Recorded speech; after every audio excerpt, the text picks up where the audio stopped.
Hi there. I am Beth Green, otherwise known as Granny Rocks, and I just got into my seat. And I'm Sweet Baby James, otherwise known as James Maynard. Welcome. And I can't wait to talk to you tonight about my topic, which is if the economy and society are meant to meet the needs of people on the earth, then let's fight for that. Yeah, right on. But before I talk about that, I'd like to introduce you to Sweet Baby James, who's going to introduce our show. Meanwhile, yes. I want to write down a couple of words for myself. Yes, so welcome to Inner Revolution, changing our world from the inside out.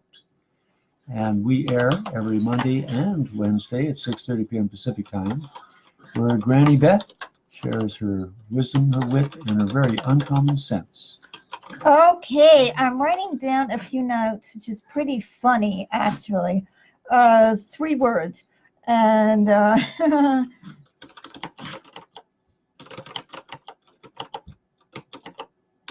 okay, that's it. Okay, alrighty. So what I want to say to you is I was going to talk about something entirely different tonight. I mean, entirely. And, oh, Elizabeth said hello. And she sent a heart. Oh, thank you, Elizabeth. I'm so glad that you did. And I have this really good and very neutral topic, and I was going to seem very spiritual tonight. But I happened to see an article, and it just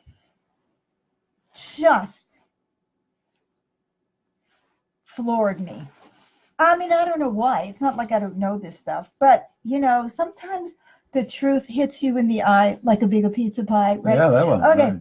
So anyway, it's about another article about income inequality. But this is like up-to-date research. So are you ready for this?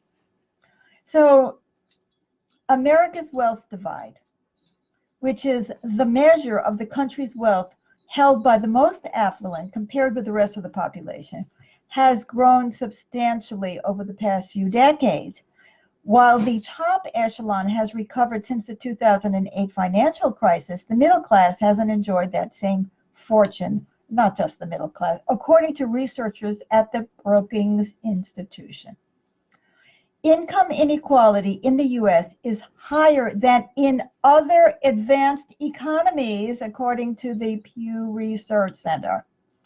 Now, despite a growing amount of total U.S. household wealth, that wealth is more concentrated in the top 10% of families. Now, here, are you ready for these numbers? Maybe they're not going to shock you, but they still make me sick. The top 10% of Americans own 67%. No, did in 1989. Right, in 1989, I meant to say. The top 10% of Americans owned 67% of the wealth.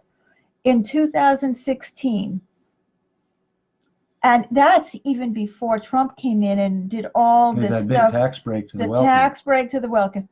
The top 10% in 2016 already owned 77% of the wealth. So it had gone up another 10%. Now, okay, you say, oh, well, so what? Well, wait till you hear this one. The next 40% of people back in 1989 owned 30% of the wealth. So if you were in the top 50%, you might have been in that category. But in 2016, and I know these numbers are really obsolete, the next 40% owned 22% of the wealth. It had gone down. It had gone down from 30% to 22%. Now, this is the most sickening, I shouldn't say it's sickening, but I feel like it's sickening. This is the most sickening statistic of all. The bottom 50%. 50% of Americans in 1989 okay. owned 3% of the wealth. That's 50%. But if you think that's bad, in 2016, the bottom 50% owned 1% of wealth. Wow. 1. And like I said, this is before all the tax breaks. For the wealthy, particularly. That's right, and throwing money upstairs and all of that. Now, I see people who say they want universal health care, universal free higher education, universal child care, etc., a government that fights to protect the And how environment about a livable wage, too? and a livable wage, but they're afraid to say so and they are afraid to fight for it. So now let me go back to these numbers. So just to summarize all of this, just in case you're not irate enough, the top 10% of Americans made half the country's pre-tax household income in 2016, up from 42% in 1989. That means that the rest of the country lost an equivalent share. Top percent had 50%, and up from 42%. The 400 richest Americans are worth a record $2.96 trillion. 400 people, 400 Americans own $2.96 trillion, which, they need after the first trillion, anyway. In 1989, the top 10% of Americans owned roughly 2/3 of U.S. wealth, and as of 2016, that share had grown substantially to 77%, which I also mentioned. And we all know now that the bottom 50% of Americans, 63 million families saw their share of total wealth decrease to 1% from 3%. I mean, doesn't that shock you just a little bit?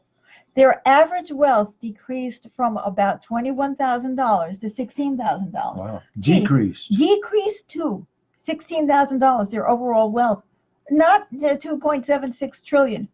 1 in 10 families had a negative net worth, the Federal Reserve Bank of St. Louis found.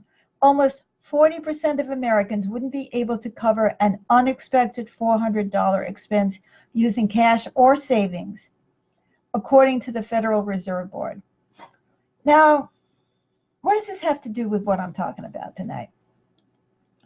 As a spiritually guided person, which is what I believe that I am, I believe that the purpose of life is to learn, to grow, to self-express, to become more accountable, more conscious, more giving.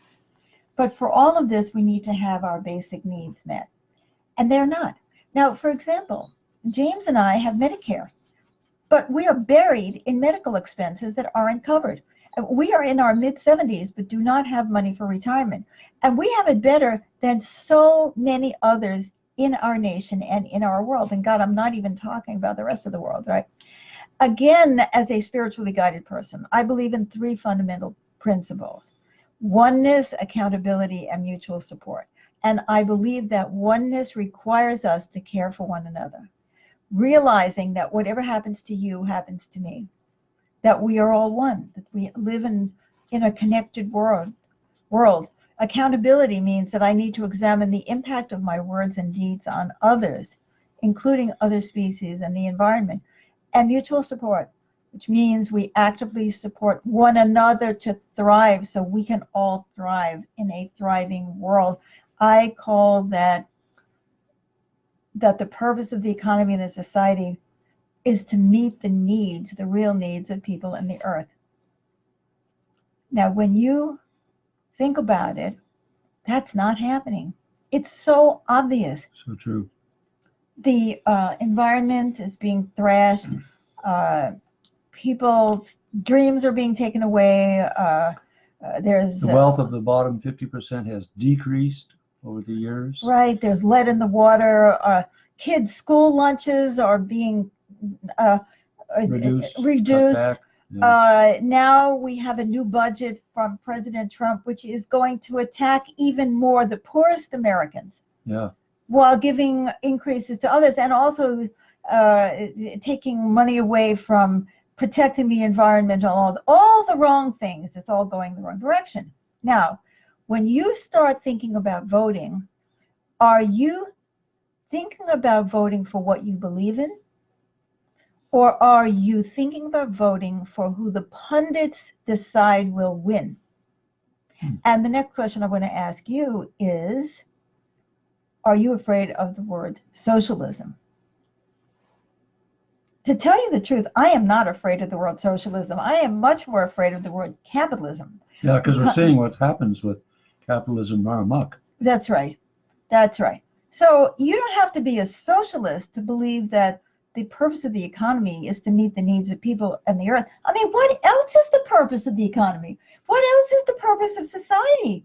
Right. To create an extravagant, obscene amount of profits for a couple of people who then get more power over us. So now I want to go and take a look at 3 reasons that people do not go out and say, this is what I believe in, this is what I think we should do, and this is how I'm going to vote. The first thing is divide and conquer. It is so obvious that if the bottom 50% only owns 1% of the wealth, then the bottom 50% has a lot in common. That's right. And the next 40% have a lot in common too. So how do the top 10% or 1% or 0.111 minuscule percent, how do they keep in control of what happens when we obviously have more votes? Not that I'm believing that we should fight against each other. I believe that a world that is divided this way is a sick world, and that the rich people are not doing well either. They're not thriving, or they wouldn't be using drugs. But anyway, it's obvious that there's voting power in the bottom, even with gerrymandering, even with racism. But see, divide and conquer. So divide us up, turn us against each other, race, immigration status, class, religion, gender, you're pro-abortion or anti-abortion, religion, whether you're gay or straight or whatever it is. Let's just divide up everybody, and they'll fight each other, and then the rich can get richer and the poor can get poorer. I mean, the poor are getting poorer. Yeah. Okay. So that's number one. And working families are getting poorer. That's right, and struggling more, and are just like on the brink. Okay, so divide and conquer. Very smart, right? Secondly, the second thing that stops us is that we've been brainwashed into thinking that we are powerless and that this is the way it is. And here's a question that I have for you. Why is it that the rich don't have any trouble fighting for their needs? Why is it that the corporations have no trouble fighting for their needs? How is it that the corporations and the rich had no trouble fighting for a tax cut that was going to increase the national debt in a gargantuan way, while simultaneously stealing food stamps and Medicaid and so on? And then the next thing is, that they're up for is like, oh, let's go after our Social Security and our Medicare and all that. So what's wrong with us? What the heck are we thinking? Why don't we see what's right in front of our faces? That's what I want to know, right? Then another reason, the third reason that I would like to talk about tonight, of why we don't fight for the needs of everyone, and that includes the rich. And I've talked about that before. I did the 2 programs on income inequality where I was interviewing Chuck Collins. Right, Collins. Thank you, sweet baby Jane.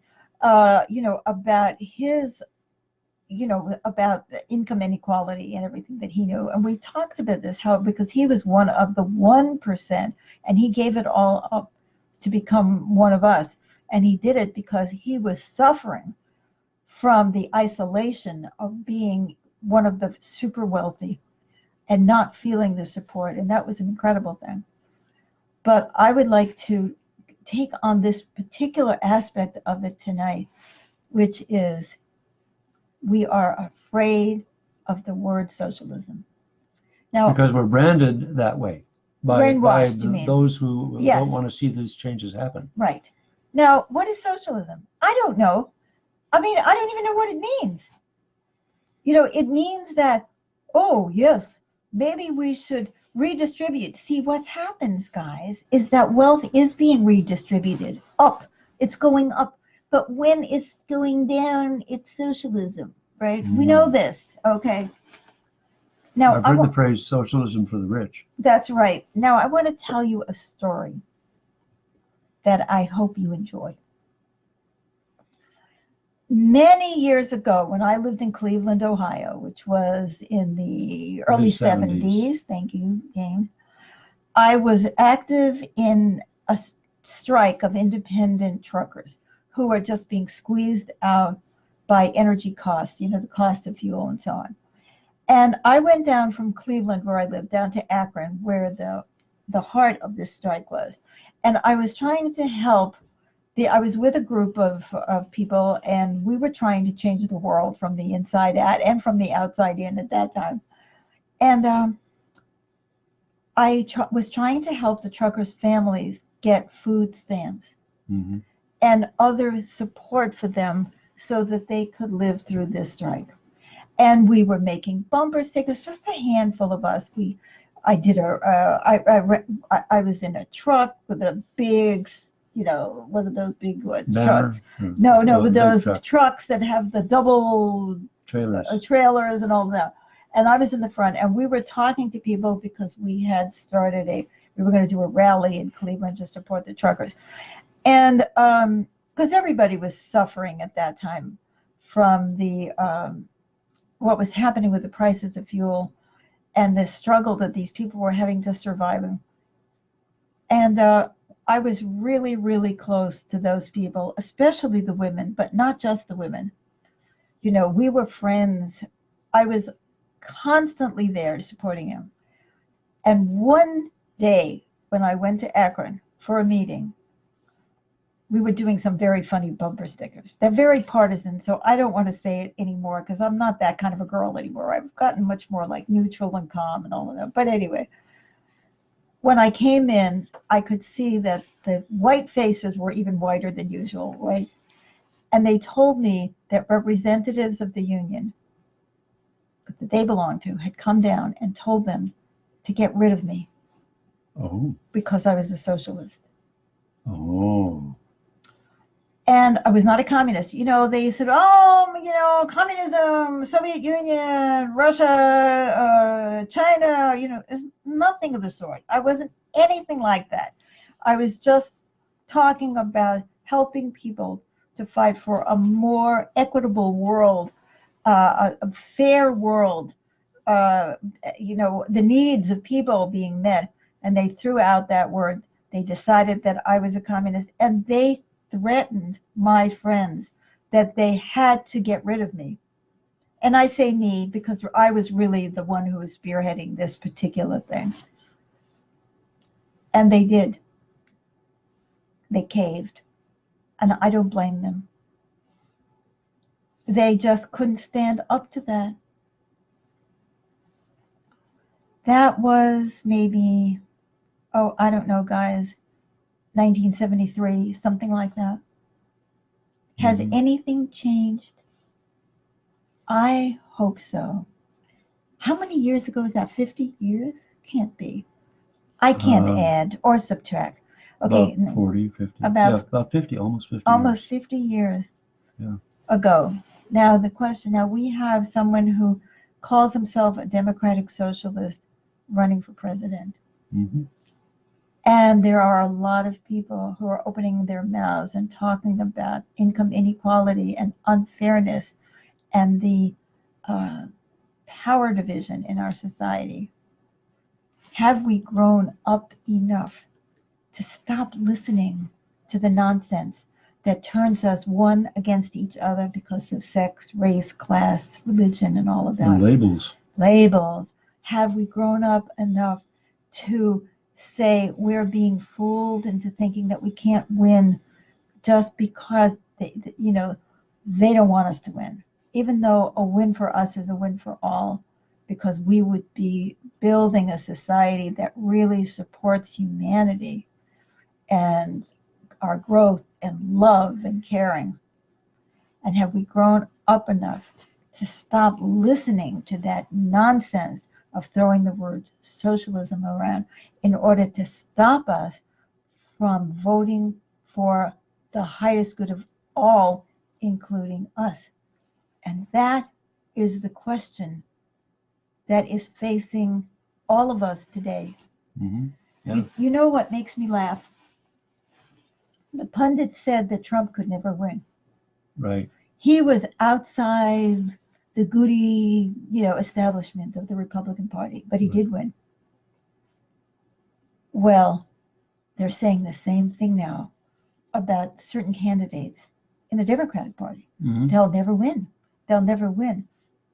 Well, let's see, shall we? There's something else I'd like to add. Yes. One of the candidates has been labeled a socialist, but he says he's trying to follow the Scandinavian model, which is which is social democracy, and it's a mixture of socialism and capitalism. And so things like universal education, democratic, but they're called social democrats. Is what they are called, social democrats. And it's a mixture of capitalism and socialism, whereby they have universal education, they have universal health care, they have the kind of things that we're hearing being talked about in these campaigns. So don't be scared of being labeled words like socialism, if indeed what's being referred to is the social democrat systems that have produced some of the happiest countries in the world year after year after year, according to polls of countries. And so that's not something to be afraid of. So that's what I wanted to share. Right. So I'm afraid of unbridled capitalism. We're seeing it now. We've seen it in action. So let's start voting for ourselves, shall we, and for one another, and for the whole human race.